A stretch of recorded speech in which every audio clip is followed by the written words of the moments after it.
Sindisiwe Manqele cuts a lonely figure in the dock. Her lawyers argue the court misapplied the law when sentencing her to 12 years in prison for killing Nkululeko Flabba Habedi. They believe another court may find that a single stab wound to the chest does not equate to exceeding the bounds of self-defense. At the critical moment, the deceased was had firmly clasped on both her upper arms and violently shook and hurled abuse at her, which left her with no other way of escaping from the ongoing attack and grip other than to push and stab her way out.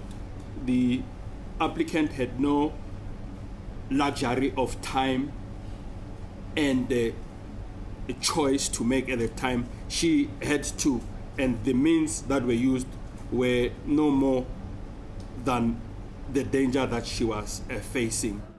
But the state's adamant Manqele stabbed Habedi intentionally and could foresee that her actions would lead to his death.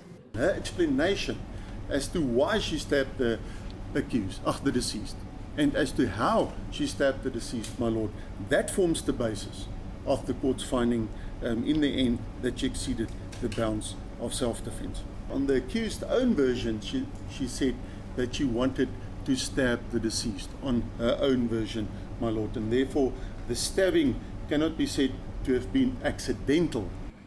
But Manqele's attempt to appeal was fruitless. I arrived at the inescapable conclusion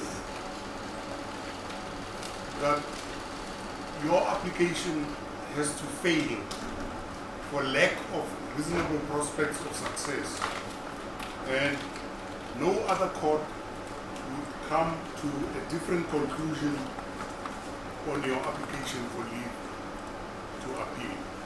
Manqele's next stop is now the Supreme Court of Appeal, where she hopes to convince the court to reach a different conclusion. However, that planned petition will not stop her from spending the night behind bars. BONGIWE KHUMALO, Palm Ridge Magistrates Court.